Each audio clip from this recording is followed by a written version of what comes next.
So today I'm going to take you and show you the new garden design that we've been working on. We are able to actually do some designing with it now that the animals can't get in this part. We put a temporary fence up, and that way they can't get in and dig in my tomato area and anywhere that the soil was moist and lay in it to get cool. And the dogs were bad about peeing on it. And then of course, once the goats and sheep figured out how to get into this area, they were always in here eating my perennial plants. So I'm going to turn the camera around and I'm going to show you exactly what we have going on here and what we're working on. It's not anywhere close to being finished, but hopefully we'll have that done by the end of this season. Sugar snaps. Cucumbers are not doing well over there. Got some peppers in here with the sugar snaps. Getting tall enough to almost string. What? Do ya?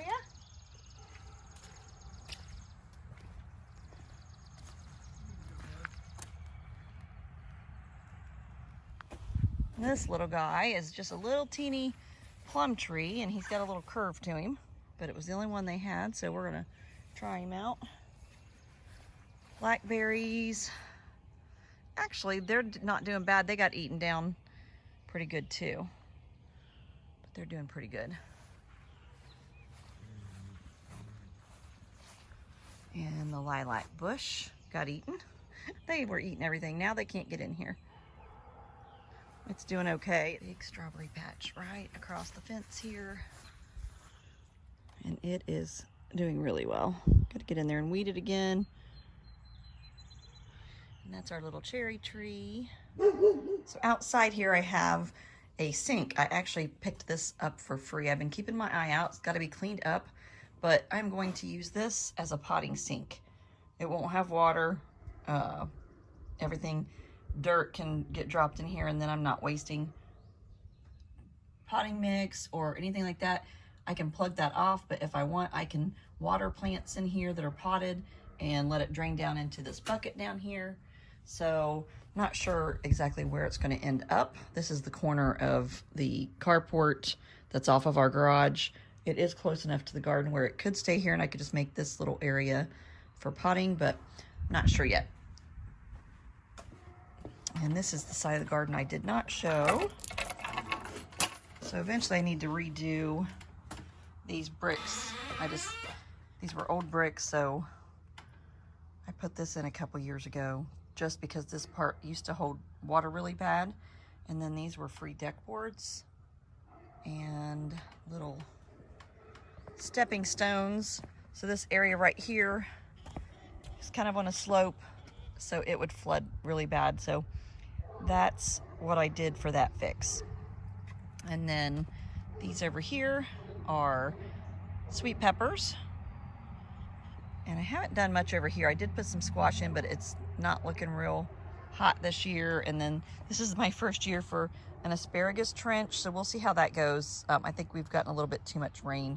Haven't even been able to like fill it in. Supposed to start it and then fill it in gradually. My potatoes are back in the little potato boxes. My green beans are gonna do really good.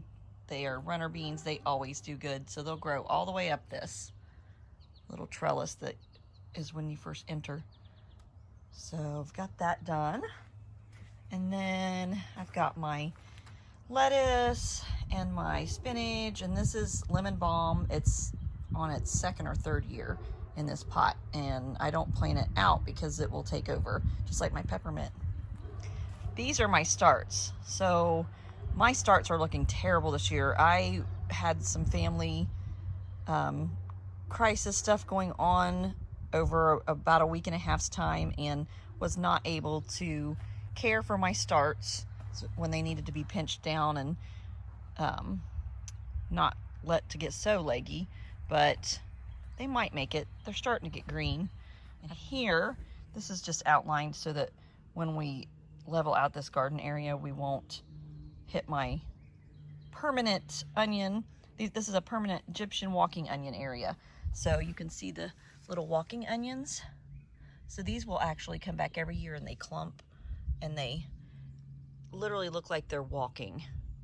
So they're all the way down to the end there.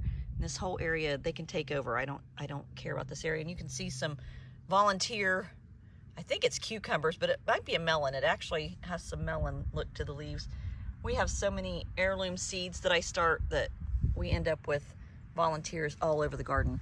All the amaranth that you see coming up, I planted for the corn, and it's really good for the soil. So it's coming up everywhere in here, which isn't a bad thing. And then my dad's old tomato cages, my stepmom gave me, and I've got some of the tomatoes that I bought put in those. I've still got some tomatoes over there that I bought that need planted, and then I have a butterfly bush. My butterfly bush died last year that my mom gave me, so I've got another butterfly bush there. And then these are zucchini plants. Those should take over this whole little area here. And we did put in our little walkway and circular area. Now this will end up, eventually the middle part will end up being gravel and all the walkways, and then we'll just have the beds. And over there's the sugar snaps that I already showed. There's a mound that I'm thinking of putting my butterfly bush in, but I'm not 100% positive. And then I have my old rabbit hutch, and I'm gonna bring up a mini chicken coop, and we're gonna make that little shaded area for a couple rabbits and some small Banty chickens, and we'll see how that works out. I'm hoping to be able to let the Banties out in this area where the new orchard's been put in. We've got the little trees put out just this year, and I'm hoping that the chickens that we have on this side of the fence can keep the bugs down over here, but we'll see. If they start tearing up my garden, they'll have to go with the other chickens too, but that's the plan. There was originally gravel in between each one of these. Those were my very first garden beds. We had no garden here when we first moved in 7 years ago. So my husband built me 3 square foot gardens, and I planted all my vegetables in those. I actually got a pretty nice harvest. So those are now herb and cut flower gardens, except for this back one. I went ahead and put in some acorn squash. Then over here, these got hit by frost as well, but they're starting to come out of it. They look green. These are just cherry tomatoes. And this year I was able to cover my cabbage, so I've only got 4 planted in there. You can see there is a sunflower coming up right in there, nice and hidden down there. But I was able to cover them before the cabbage worm moths came out, and they won't be able to lay their eggs on them. And I've got a lot more of this netting ordered if it comes in time. I'm hoping that the cicadas do not destroy my new little fruit trees, but I read online that they love trees that are the size of a pencil. So we might be in trouble. And I have 9 blueberry bushes that they supposedly love to lay their eggs in. So I'm hoping the other package of this netting comes so that I can cover my blueberry bushes and my little baby fruit trees. You can see all the little sprouts coming up. These are all going to be zinnias throughout here.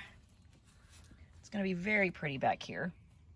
And these are just old privacy panels from another house. We've had them stored. We've had different ideas of what we're going to use them for. And you can see all the little zinnia sprouts. I'm hoping for more zinnias. And I also planted borage around the edges here. So we'll see if that starts coming up. I think there might be some. That right there might be the borage, the littler. Because, see, the zinnia leaves are more oval shaped. And I think these leaves are a little bit more round. So those might be where the borage. I did it all along the edge here. This is some free bricks we got. I'm all about free. And we were able to actually have enough to edge the whole front landscape, and then had some extras. So I just actually did this year. A couple weeks ago, I decided to go ahead and use them up. And this is my mint that has tried to take over. It was originally in a pot, and the bottom of the pot broke out or cracked, and it actually got out the crack and into my garden. So I'm always finding mint, and I dig it up as soon as I find it. So I will probably be potting some of this up and giving it to some people. So there are more zinnias. Not doing as well on the back, and there's a weed. I need to get back in here and weed. I've weeded once already, so I might have to plant some more zinnia seeds. We'll see how many come up. And this has all been eaten down. All this ornamental grass has been eaten down by the sheep and goats, so it did not do real well. And these are old pavers from my mom and dad's old patio. Just kind of put them in here for now. I'm not sure if it's going to end up being a permanent place for it, but it just gives a little walkway that breaks up the gravel area here that we're going to re-gravel. And this area here has zinnias in between the walkway and this little garden bed that has my eggplant. And for now, we just put wood chips down. And these were free wood chips we had dumped here, and they'll do fine to keep this from getting too muddy. And the onions are doing good. I was told a while ago that if you want your onions to do good, to plant them like ducks floating on water. So the last 2 years, that's what I've been doing, and they love it. You can literally see the onions still, and they will sprout. These literally sprouted in like 4 days after planting them like that. So got some weeds in here too, so I need to get in here and do some weeding before they get out of hand. But these are just regular sweet onions. And that's it. Another tomato plant that I started from seeds that were not doing well, so we'll see what they do. I moved them over here, and my sugar snaps are doing good as usual. So we've only got so far started 2 apple trees and 2 pear trees out here. And then, like I said, we have the plum, the 2 service berries. Out in the front yard, we have 2 fig trees and 2 cherry trees. Hope you're all having a great start to your summer and gardening adventures, and we wish you all a blessed day.